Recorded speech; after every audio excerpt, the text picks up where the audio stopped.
பிஜேபியே எடுங்க, பிஜேபி கிட்ட ஊழல் இருக்காது. ஆனால் எலெக்ஷன் அப்போ கோடீஸ்வரன்ட்ட பணம் வாங்குவாங்க. எலெக்ஷன் இருக்கு, யார்கிட்ட வாங்குவாங்கன்னா அம்பானிகிட்ட வாங்குவாங்க, அதானிகிட்ட வாங்குவாங்க. என்ன வேணும் ஸ்கூலுக்கு, எல்லாமே இங்க இருக்கு. Super Saravana stores, Chennai, Madurai, Kovai.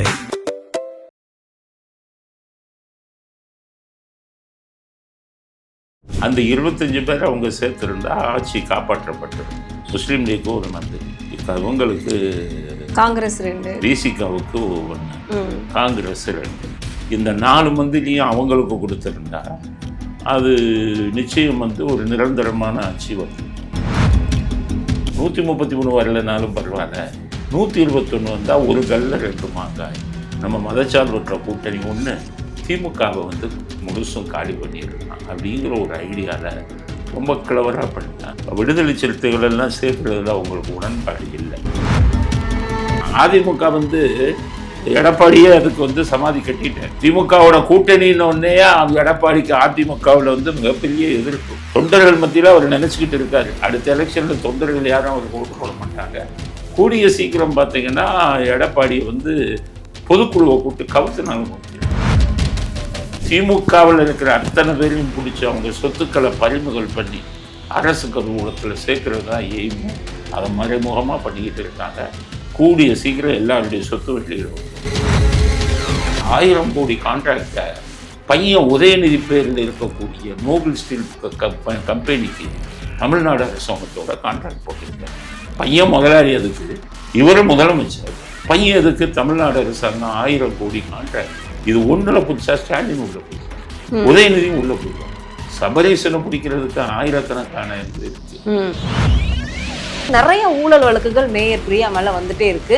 இதுல எப்படி சார் அவங்களும் மேயர் பிரியா புதுசவங்க, அவங்களுக்கு இந்த மாதிரி ஊழல் பண்றதெல்லாம் ஒன்றும் தெரியாது. சேகர் பாபு தான் இயக்குனார். கையெழுத்து போட்டு சொன்ன இடத்துல ஒரு கையெழுத்து போட்டார். உதயநிதி சொல்றாரு, சிஎம் சொல்றாருன்னா கையெழுத்து. அவங்க ஒரு பலிகடா தான். அவங்களை இயக்கியது யார், அவங்களுக்கு பின்னாலே யார் இருக்காங்க. எனக்கு நிதித்துறையில் அனுபவம் இல்லை, இதுவரை நான் பண்ணதில்லை. அதுக்கான ஒரு பெரிய கல்வி என்ன எனக்கு இல்லை. அதனால வேற துறை கொடுங்கன்னு அவர் கேட்டுக்கிட்டார். அதனால தான் ஒரு நிதித்துறையில் மரிய வில்சன் மேல ஏற்கனவே நிறைய குற்றச்சாட்டுகள் கொஞ்சம் படித்தவங்க பிஹெச்டி எல்லாம் படிச்சிருக்காங்க, இப்போதைக்கு கொடுத்துருக்காங்க.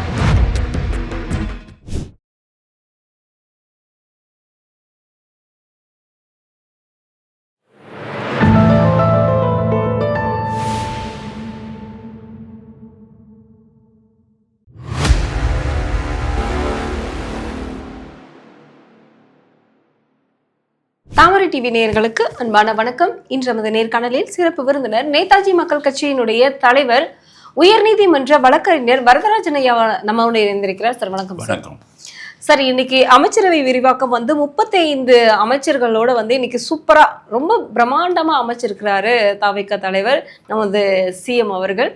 ஆனாலுமே இன்னைக்கு திமுகக்குள்ள பல குழப்பங்கள், விரக்தியில இருக்காங்க அப்படிங்கிற மாதிரியான ஒரு நிலை தான் இருக்கு. அமைதியா இருங்க, அவங்க போனது போகட்டும் அப்படின்னு ஸ்டாலின் அப்படியே நல்ல வீடு தூது விட்டுருக்கிறாரு. இது எப்படி பாக்குறீங்க? ராசாவா அமைதியாருன்னு சொல்லியிருக்கிறாரு.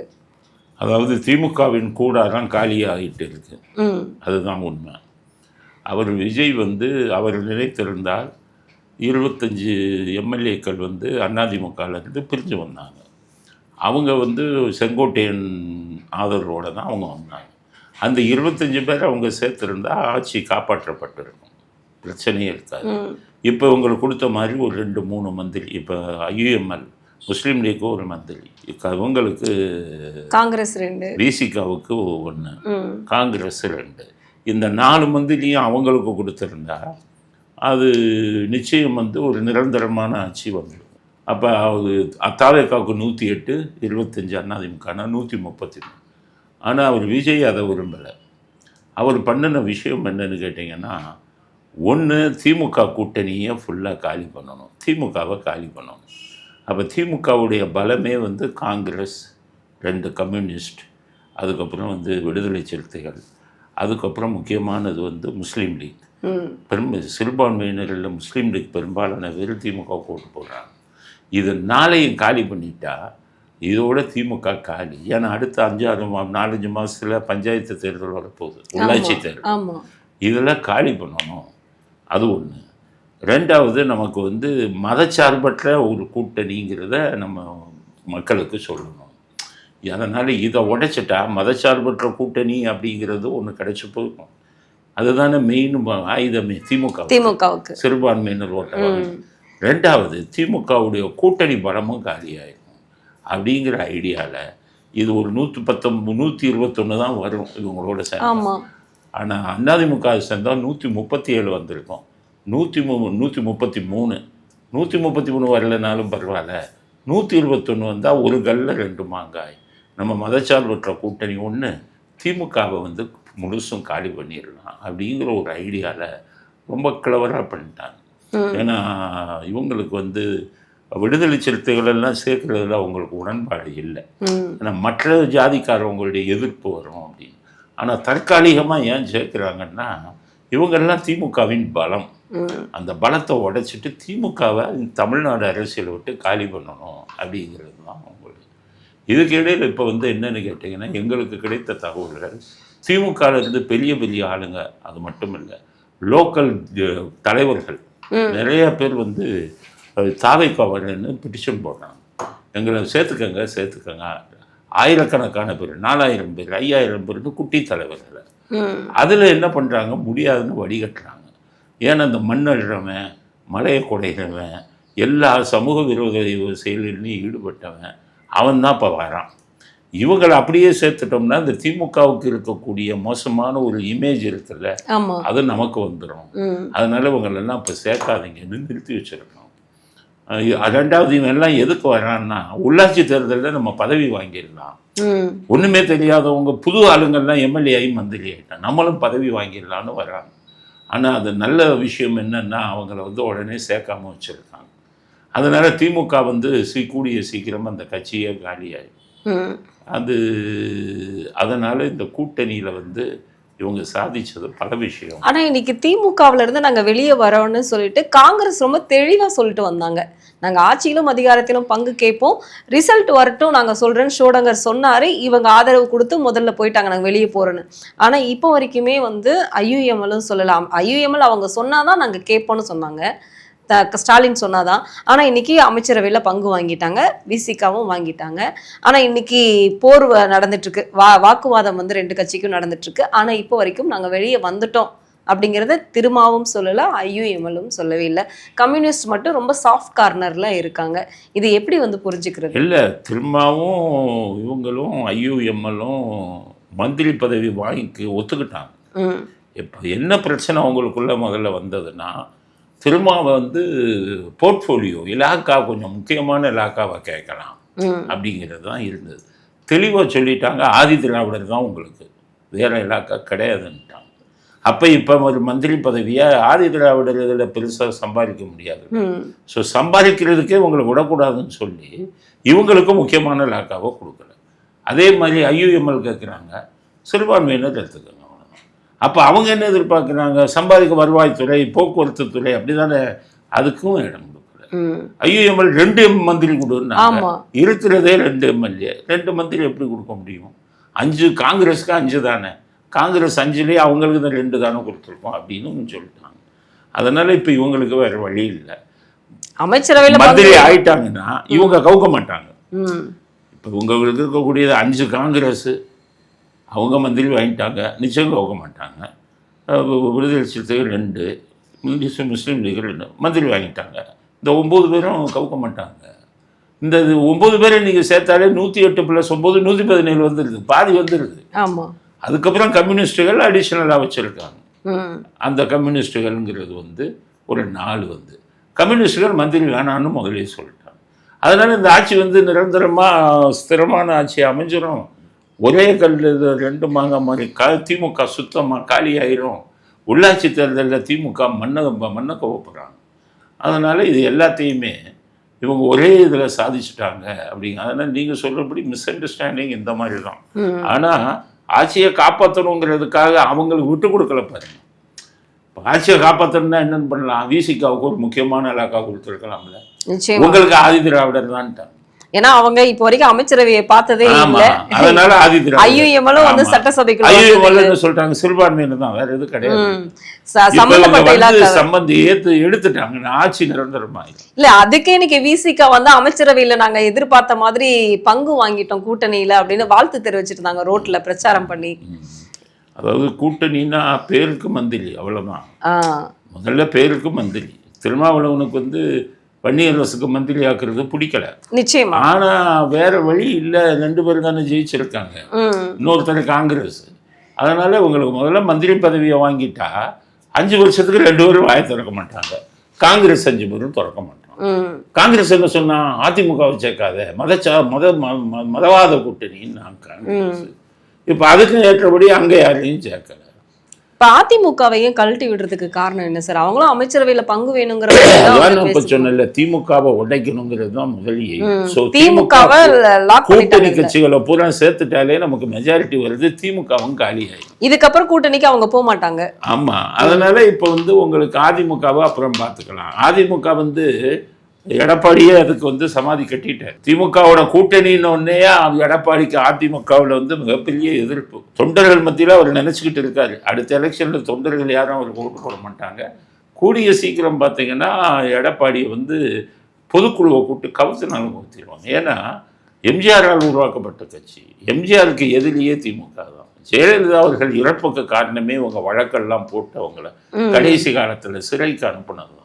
அவங்கள பாவம் 64 கோடின்னு சொல்லி அது சிறைக்கு அனுப்பிட்டு லட்சக்கணக்கான கோடியை வெளிநாடுகளில் முதலீடு பண்ணி யோகியர்கள் மாதிரி நடிச்சுக்கிட்டு இருக்காங்க. அவங்கள கேட்டால் ஊழல், நீ முதல் ஊழலே நீங்களும் உங்கள் குடும்பமும் தானே. இப்போ பிடிக்க போகிறாங்க, வெயிட் பண்ணுங்க, ஒவ்வொருத்தராக ஜெயிலுக்கு போக போகிறான். அப்போ நான் இவங்களுடைய எய்ம் உங்களுக்கு சொல்லிடுறேன். திமுகவில் இருக்கிற அத்தனை பேரையும் பிடிச்சி அவங்க சொத்துக்களை பறிமுதல் பண்ணி அரசு கருவூலத்தில் சேர்க்கறது தான் எய்மு. அதை மறைமுகமாக பண்ணிக்கிட்டு இருக்காங்க. கூடிய சீக்கிரம் எல்லாருடைய சொத்து வெளியிட வந்தோம். ஸோ இந்த மாதிரி நல்லவர் மாதிரி நடிச்சுக்கிட்டு நாட்டை ஏமாற்றிக்கிட்டு இருந்தாங்கல்ல, அவங்களுக்கு வந்து கூடிய சீக்கிரம் தண்டனை வரப்போகுது. இப்போ டிரான்ஸ்ஃபார்மரில் வந்து செந்தில் பாலாஜி இதில் மந்திரி அதிகாரிகள் எல்லாம் சஸ்பெண்ட் பண்ணிட்டாங்க. ஆமாம், சஸ்பெண்ட் பண்ணாங்க சார். ஆனால் அவரோட வழக்கு தள்ளுபடி ஆயிடுச்சு இல்லையா? எந்த வழக்கு தள்ளுபடியாச்சு? அந்த டிரான்ஸ்ஃபார்மருடைய வழக்குல வந்து நிறைய சாரி இந்த போக்குவரத்து துறையில அவர் மேல ஊழல் வழக்கு இருந்தது. அந்த வழக்கு வந்து விசாரணைக்கு அமலாக்கத்துறை கேட்டது, ஆனா இப்போ வரைக்கும் அவங்க விசாரணைக்கு கொடுக்கல. டிரான்ஸ்ஃபார்மருடைய வழக்குகளும் வந்து நிறைய எல்லாமே அவங்களுடைய எவிடன்ஸ் எல்லாமே கொடுத்து இப்போ வரைக்குமே அது வந்து நிலுவையில் இருக்கு. போக்குவரத்து இந்த வழக்கு இருக்குல்ல, ஆமா, அதுல வந்துட்டு உங்களுக்கு வந்து அதுல வந்து இப்போ உங்க இது சுப்ரீம் கோர்ட் வர போச்சு. சுப்ரீம் கோர்ட்ல எஃப்ஐஆர் போடுன்ட்டான். அதுக்கப்புறம் இவங்க வந்து திமுக காரங்க அதை அப்படியே அடக்கி வச்சிருக்காங்க. இப்போ இடி கேட்குறான், அப்படின்னா விசாரிக்கணும்னா அனுமதி கொடுங்கன்னு கேட்குறான். எதில் இந்த போக்குவரத்து உங்களை பணம் கொடுத்து வேலை வாங்கி கொடுக்குறேன்னு ஏமாத்துனாங்களே, அதில் இப்போ இடி எனக்கு அனுமதி கொடுங்குறான். இப்போ இவங்க செந்தில் பாலாஜியை நீங்கள் விசாரிக்கிறதுக்கு அனுமதி கொடுங்கன்ட்டா அவங்கக்கிட்ட இன்னும் நிறைய ஆதாரம் இருக்குது. அதை வச்சு குற்றப்பத்திரிகை தாக்கல் பண்ணால் அதில் வந்து ஒரு கன்விக்ஷன் ஆகும். தமிழ்நாடு அரசு இது இப்போ தமிழ்நாடு போலீஸ் வந்து 2000 பேரை குற்றவாளி ஆக்கணும் அந்த வழக்கில். பாவம் பணம் கொடுத்து ஏமாந்த ஆளுங்களையும் குற்றவாளி ஆக்கணும் தமிழ்மை. சிசிபி சென்னை இந்த போலீஸ்காரங்க பூரா டிஸ்மிஸ் பண்ணி அனுப்பும். பணம் பாவம் லஞ்சத்து இப்போ வேலை கிடைக்கும்னு கொடுத்து ஏமாந்தவனும் அந்த பணத்தை வாங்கிட்டு ஏமாத்தினவனும் ஒன்றா. கண்டிப்பா பாவம் இல்லை, ஏதோ வேலை இல்லா திண்டாட்டம், அரசியல்வாதிட்ட பணம் கொடுத்தா கிடைக்கும், அவனையும் குற்றவாளி ஆக்கினான். இதே சிசிபி ஒத்துக்கலாமா? நீ 2000 பேரை ஆக்கினான். சுப்ரீம் கோர்ட் சொன்னாங்க எந்த வருஷம் ஏன் முடிகிறது, நேரு ஸ்டேடியத்தில் வச்சுதான் கோர்ட்டை நடத்தணும்னு சொன்னாங்க. இந்த ஒரு இந்த இதுக்கு மோசமான ஒரு இதுக்கு காவல்துறை ஒத்துழைக்கலாமா? எதுக்கு பண்ணாங்க? 2000 பேரை வச்சா செந்தில் பாலாஜி தப்பிச்சிருவார். 10 வருஷம் ஆகும், 15 வருஷம் ஆகும். இப்போ அதைத்தான் அவன் ஈடு என்ன கேட்குறான், நான் விசாரிக்கணுங்கிறான். அது அவன் வந்து இதில் இது சட்டவிரோத பணம் வந்ததில்ல. அதில் நம்ம தமிழ்நாடுக்கு சென்னை காவல்துறை வந்து உடந்தையாக இருந்தாலும் ஈடி வந்து தண்டனை வாங்கி கொடுத்துரும். ஈடி தனி, இது வந்து ஐபிசி அஃபென்ஸு. எது தமிழ்நாடு போலீஸ் போடுறாங்க அது ஐபிசி. ஈடி போடுறது இது பிஎம்எல்ஏ ஆக்ட், அதில் தண்டனை வாங்கிடும். அதில் செந்தில் பாலாஜி தப்ப முடியாது. இது ஒன்று தனி. டிரான்ஸ்ஃபார்மருக்கு என்ன இருக்கு, சிபிஐ வந்து விசாரிக்கணும்னு ஹைகோர்ட் சொல்லிட்டாங்க, சென்னை ஹைகோர்ட். இதை ஸ்டாலின் என்ன பண்ணாரு, இது விசாரிக்க கூடாதுன்னு போட்டார் சுப்ரீம் கோர்ட்ல. சுப்ரீம் கோர்ட்ல விசாரிக்க சொல்லிட்டாங்க. அப்ப சிபிஐ வழக்கு இருக்குல்ல, அது டிரான்ஸ்ஃபார்மர்ல தொடரும். இல்லை இவங்களே சிபிஐக்கு ரிக்வஸ்ட் அனுப்பி இல்லை இதை நாங்களே விசாரிக்கிறோம்னு சொல்லி இதே உச்ச நீதிமன்றத்துக்கு மறுபடியும் போட்டு டிரான்ஸ்ஃபார்மர் தான் நாங்களே விசாரிக்கிறோம், ஆதாரங்கள் இருக்குன்னு சொல்லிட்டாங்கன்னா இதுலேயும் அவருக்கு தண்டனை வந்துடும். இது போக செந்தில் பாலாஜி இதை இப்போ தோண்டிக்கிட்டு இருக்காங்க, டாஸ்மாக் இதுங்கெல்லாம். அதெல்லாம் தோண்டினாங்கன்னா நிறைய ஆதாரம் இருக்குது. ஸ்டாலின் எதுக்கு அவ்வளோ பயப்படுறாருன்னா ஜெயிலுக்கு போயிடுவாங்க. அவ்வளவு மந்திரியும் அப்பட்டமாக அவ்வளவு ஊழலை பண்ணி வச்சுருக்காங்க. இதை எடுத்தா ஸ்டாலினுக்கு ஒரே ஒரு இது போகும். 1000 கோடி கான்ட்ராக்டை ஸ்டாலின் தமிழ்நாடு அரசாங்கம் 1000 கோடி கான்ட்ராக்ட் போட்டிருக்காங்க. வெளிநாட்டு முதலீடுன்னு போனா இல்லை, அதில் 1000 கோடி கான்ட்ராக்டை பையன் உதயநிதி பேரில் இருக்கக்கூடிய நோபல் ஸ்டீல் கம்பெனிக்கு தமிழ்நாடு அரசாங்கத்தோட கான்ட்ராக்ட் போட்டிருக்காரு. பையன் முதலாளி அதுக்கு, இவரும் முதலமைச்சர். பையன் அதுக்கு தமிழ்நாடு அரசாங்கம் 1000 கோடி கான்ட்ராக்ட். இது ஒன்றில் பிடிச்சா ஸ்டாலின் உள்ளே போயிடுவார், உதயநிதியும் உள்ளே போயிடுவார். சபரீசனை பிடிக்கிறதுக்கு ஆயிரக்கணக்கான இது இருக்கு. அந்த இதை உங்களுக்கு பிடிச்சிட்டாங்கன்னா ஜி ஸ்கொயரில் இவங்களுக்கும் ஜி ஸ்கொயருக்கும் என்ன லிங்க், எப்படி இது பண்ணாங்க. இந்த சிஎம்டிஏ இருக்குல்ல, சிஎம்டிஏ, இந்த சிஎம்டிஏல எல்லார்ட்டையும் மற்றவங்க பில்டிங் கட்டுறவங்க எல்லாத்துட்டையும் பார்ட்டி ஃபண்டு ஒரு ஸ்கொயர் ஃபீட்டுக்கு 27, அதுபோக லஞ்சத்தை ஒரு ஸ்கொயர் ஃபீட்டுக்கு 140, இது எல்லாம் வாங்கியிருக்காங்க. ஆனால் ஜி ஸ்கொயருக்கு கொடுத்த எந்த அனுமதிக்கும் இதை வாங்கலை அவங்க குடும்ப கம்பெனின்னு. ஜி ஸ்கொயர் சிஎம்டிஏ தோணுனாங்கன்னா சபரீசன் உள்ள போயிடுவாரு, சேகர்பாபு உள்ள போயிடுவாரு.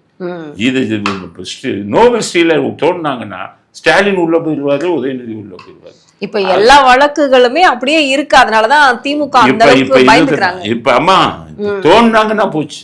இப்ப இத ஏன்னா விசாரணை பண்ணணும், அமலாக்கத்துறையை கடிதம் அனுப்பியிருக்காங்க. இன்னைக்கு சேகர் பாபு அந்த வாக்குப்பதிவு அன்னைக்கு இந்த அசோக் சினோரா கிட்ட வாக்குவாதம் பண்ணனது, தாக்குதல் நடத்தினதுக்காக இன்னைக்கு அந்த விசாரணை கண்டிப்பா பண்ணணும் அப்படின்னு வழக்கு பதிவு 4 போட்டிருக்காங்க.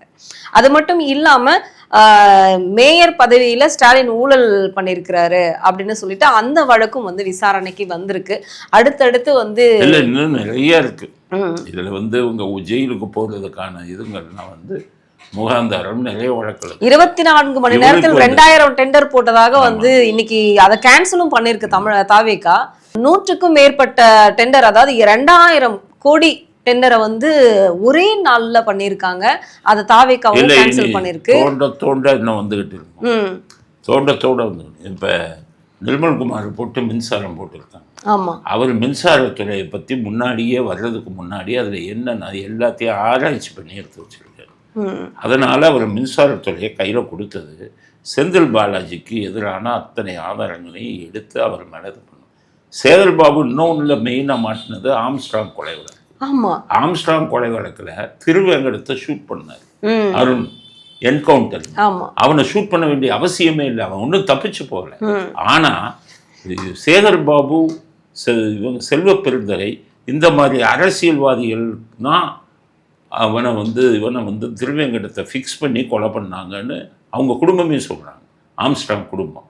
அப்போ அவன் தான் மெயின் விட்னஸ். அவனை அருண் சொல்கிறாருன்னா அருண், செல்வ பெருந்தகை, இவர் சேகர் பாபு 3 பேருமே அந்த கொலையில் தொடர்பு வரும். அருண் சாட்சியை கொன்னதுக்காக. அது என்கவுண்டரே இல்ல. என்கவுண்டர்னா உங்களை தாக்குனா. ஆனா அவர்தான் கமிஷனர் பதவி கொடுக்க போறதா ஒரு செய்தி பதவி இருந்துச்சு சார். இப்போ இந்த 10 நாட்களாக அமுல்ராஜை போடுறதுக்கு முன்னாடி கமிஷனராக அவர் கொடுப்பாங்க. அவர் மேல அவ்வளவு குற்றச்சாட்டு. தாவேக்கால இருந்தே எலெக்ஷன் டைம்ல அவர்கிட்ட போய் புகார் கொடுத்தாங்க.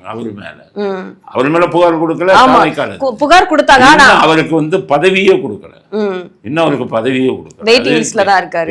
இது எல்லாருக்குமே பதவி கொடுத்துட்டாங்க. அதனால அவர் குற்றவாளியாச்சு. இந்த இதுக்கு ஆம்ஸ்ட்ராங் இதில் ஒரு குற்றவாளி. அடுத்தது அண்ணா பல்கலைக்கழகம் அந்த பெண் இருக்குல்ல, அந்த ஞானசேகரன் இதில் அந்தசாரி யாருங்கிறத மறைத்தவர் அவர். அதுலேயும் அவர் குற்றவாளி. கே சாமின்னு சொல்லி ஒரு அட்வொகேட்டு, அவரை அடையாறு பங்களாவில் கொண்டு போய் தனியார் 2 போலீஸ்காரங்களை வச்சு அடித்து அவரை ஐசியூவில் சேர்த்து அவர் மனித உரிமை ஆணையத்தில் புகார் கொடுத்துருக்காரு. இதில் சென்ட்ரல் அண்ட் ஸ்டேட்டில் அங்கெல்லாம் புகார் கொடுத்துருக்காரு. அதுலெல்லாம் வந்ததுன்னா அவர் ஜெயிலுக்கு தான் போகணும். அந்த அளவுக்கு பதவியை தப்பா பயன்படுத்தினார். சவுக்கு சங்கரை வந்துகிட்டு கோயம்புத்தூர் ஜெயிலுக்குள்ள வச்சு கையை ஒடிச்சாங்கல்ல, அதை அவருடைய தூண்டுதல்ல தான். சவுக்கு சங்கர் வந்து இங்க சென்னை இதில் புழல் சிறையில் இருக்க வச்சாங்கல்ல, அங்கேயும் அவருக்கு கொடுத்தது இது சித்திரவதை. அந்த ஏர்போர்ட் மூர்த்தியை வந்து குண்டாஸில் போட்டு, சேக்குவாருங்கிறத பத்திரிக்கை அது குண்டாஸில் போட்டு, இவங்கெல்லாம் திமுகவை எதிர்த்து பேசுனாங்கன்னு தான் குண்டர்கள் சட்டத்தில் போட்டுருக்காரு. அதனால அவருக்கு இனிமேல் நல்ல பதவிங்கிறதே மறந்துடணும். அவரும் ஒரு குற்றவாளி. அதனால இவங்க எல்லாருமே இதில் வந்து மாற்றுறாங்க. இது வந்து இப்போ என்கொயரின்னு வச்சாங்கன்னா எல்லாமே ஜெயிலுக்கு போகணும். கார்பரேஷன் அப்படின்னு எடுத்துட்டா அதுலயும் வந்து நேருடைய வழக்கு இருக்கு. இப்போ வரைக்குமே மேயர் பிரியா அவர்கள் தமிழக முதல்வரை ஒரு மரியாதை நிமித்தமாக கூட போய் பார்க்கல அப்படிங்கிற ஒரு குற்றச்சாட்டுகள் இருந்தாலும் அவங்க மேல அடுத்தடுத்து இந்த கழிவறை வழக்குகள் என்னது ஊழல்ல வந்து 430 கோடி, அது மட்டும் இல்லாமல் இந்த தூய்மை பணியாளர்கள் வந்து 1000 பேர் தான் வந்து சென்னை மாநகராட்சியில வேலை செய்யறாங்க. ஆனா 1400 பேர் வந்து சேலரி வாங்குறாங்க அப்படின்னு ஒரு பொய்யான ஒரு அக்கௌண்ட்டை வந்து காட்டி அதுக்கு வந்து குமரகுரு வந்து கையெழுத்து போட்டு இன்னைக்கு வந்து அதுக்கு தனியா சேலரி போயிட்டு இருக்குன்னு அதையும் தாவேக அமைச்சர் வந்து கண்டுபிடிச்சிருக்கிறாரு.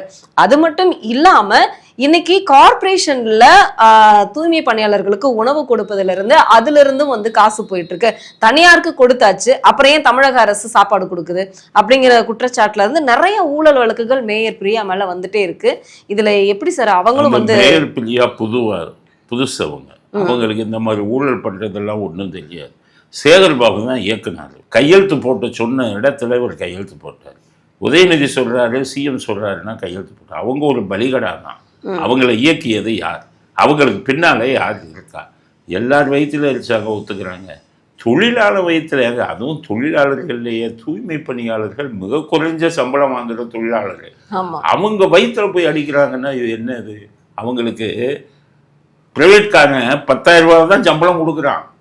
யாருக்கு? தூய்மை பணியாளர்களுக்கு. நீங்க போய் கணக்கு எடுங்க, 25,000 ரூபாய் கணக்குன்னு எழுதுறாங்க தூய்மை பணியாளருக்கு. இந்த 15,000 யாருக்கு போகுதுன்னா தனியாருக்கு போகுது. அந்த தனியாருக்கு ஒரு ஆளுக்கு 15,000 ரூபாய் தனியாருக்கு போகுதுன்னா அதுல 50% இதை வந்து மந்திரிக்கு கொடுக்குறான் தனியார். எதுக்கு தூய்மை பணியாளர்கள் பணியை நிரந்தரம் பண்ணுங்கன்னு கேட்டதுக்கு ஒத்துக்கலைன்னா இவங்களுக்கு தனியாருக்கு கொடுத்தா கமிஷன் கிடைக்குது. அவங்க வயிற்றுல அடிச்சாங்க. அதனால இவங்க அதாவது ஊழல் பண்ணுவான் நிறைய பேர், அவெல்லாம் பெரிய லெவல்ல ஊழல் பண்ணுவான். ஆனா ஏழை தொழிலாளர்களை வயிற்றுல அடிக்கிறதை எவனும் பண்ண மாட்டான். அந்த கேவலமான வேலையை கூட இவங்க பண்ணிட்டாங்க. நிர்மலா இன்னும் ஒரு 4000 கோடி சென்னையில வந்து மழை நீர் தேங்குச்சுல்ல, அதுக்கு 4000 கோடி ஒதுக்குனாரு ஸ்டாலின். என்கிட்ட நேருட்ட கொடுத்தாரு. ஆனா 4000 கோடி செலவு பண்ணதுக்கு அப்புறமா மழை நீர் நின்னது. அதுதான் மிகப்பெரிய ஊழல். 4000 கோடியில 1600 கோடி ஒரு கமிஷன் எடுத்திருக்காரு KNL. 2400 கோடியைத்தான் வந்து கான்ட்ராக்டர்.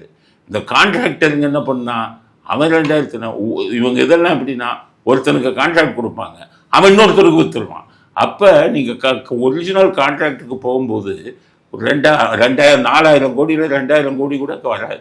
2000 கோடிக்கு அவன் அங்கங்கே குழியை வெட்டி பண்ணா எப்படி உங்களுக்கு வந்து மழை நீர் வந்து இதாகும்? இதே பம்பாயில் பெரிய பெரிய கன்சர்னில் கொடுத்தாங்க. நீ LNTல 4000 கோடியை கொடுத்துருந்தீங்கன்னா ஒரு சொட்டு தண்ணி இல்லாமல் பண்ணியிருப்பாங்கல்ல. அப்போ நீங்கள் கொள்ளையடிக்கணும், மந்திரி கொள்ளையடிக்கணும்.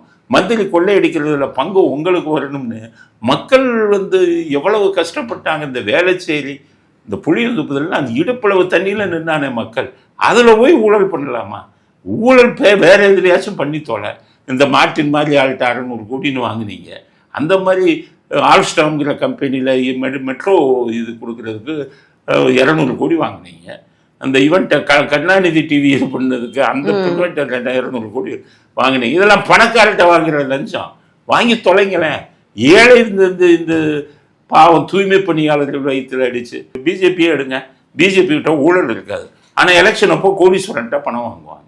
எலெக்ஷன் இருக்கு. யார்கிட்ட வாங்குவாங்கன்னா அம்பானிகிட்ட வாங்குவாங்க, அதானிகிட்ட வாங்குவாங்க. அந்த லஞ்சம் தப்புனாலுமே நம்ம மக்களை பாதிக்காது. இவன் மக்களுக்கு போற பணத்தை தானே இவன் கொள்ளையடிக்கிறான். அதுல இவங்களுக்கு மன்னிப்பே கிடையாது அப்படிங்கிறது. அதனாலதான் இறைவன் கொடுத்த தண்டனை. இன்னும் இறைவன் கொடுக்க போகும் தண்டனை இன்னும் இருக்கு, வேடிக்கை பாருங்க. இன்னைக்கு வந்து செங்கோட்டையன் அவர்களுக்கு நிதித்துறை வந்து கொடுத்தாங்க, ஆனா உடனே வருவாய்த்துறையை வந்து மரிய வில்சன் அவர்களுக்கு கொடுத்துருக்காங்க. ஆனா இதுல எல்லாருக்குமே இன்னைக்கு பேசு பொருளாக இருக்கக்கூடியது செங்கோட்டையனை வந்து ஒதுக்குறாங்க. இல்ல செங்கோட்டையனுக்கு நிதித்துறை கொடுத்தது உண்மை. அவரே வந்து முதலமைச்சர்கிட்ட எனக்கு நிதித்துறையில அனுபவம் இல்லை, இதுவரை நான் அது பண்ணதில்லை, அதுக்கான பெரிய கல்வி என்ன எனக்கு இல்லை, அதனால வேற துறை கொடுங்கன்னு அவர் வந்து கேட்டுக்கிட்டார். அதனாலதான் வந்து ஒரு நிதித்துறையில மரிய வில்சன் மேல ஏற்கனவே நிறைய குற்றச்சாட்டுகள் வந்து கொஞ்சம் படிச்சவங்க PhD எல்லாம் படிச்சிருக்காங்கிறதுல இப்போதைக்கு கொடுத்துருக்காங்க. நிதித்துறையில போய் பெருசா அடிக்க முடியாது. ஏன்னு கேட்டீங்கன்னா 10 லட்சம் கோடி கடன் வாங்கி வச்சுட்டாங்க. 1 லட்சம் கோடி ஒவ்வொரு வருஷத்துலயும் துண்டு விழுகுது. அதனால அதுல பெரிய லெவல்ல போய் அடிக்க முடியாது, அதை கண்காணிச்சுக்கிட்டு தான் இருப்பாங்க. அதனால அவரும் அதிக நாள் இருப்பாருன்னு சொல்ல முடியாது, தப்பு பண்ணா மாத்திடுவாங்க. அதனால் அங்கே யாரும் தப்ப முடியாது. நீங்கள் வந்து ஆதவர்ஜுன் தான் பெரிய லெவலில் இருந்தார், உங்களுக்கு தான் தெரியுமில்ல.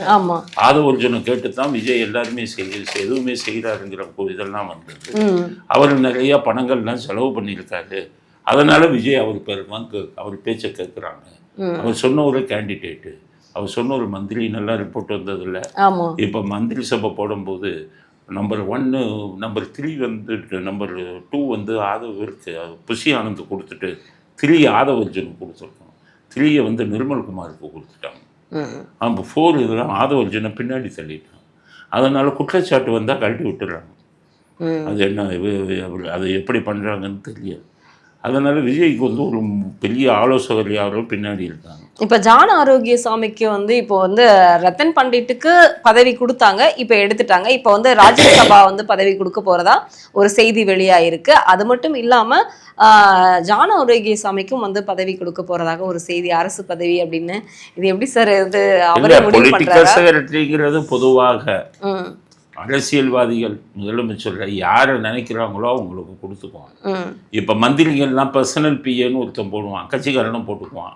குடும்ப உறுப்பினர்கள் சொந்தக்காரனை பர்சனல் பிஏன்னு போட்டு அரசாங்கத்திலேருந்து சம்பளம் வரும். அதனால இது விஷயமா நிறைய அதுக்கு முன்னாடி குற்றச்சாட்டுகள் வந்தது.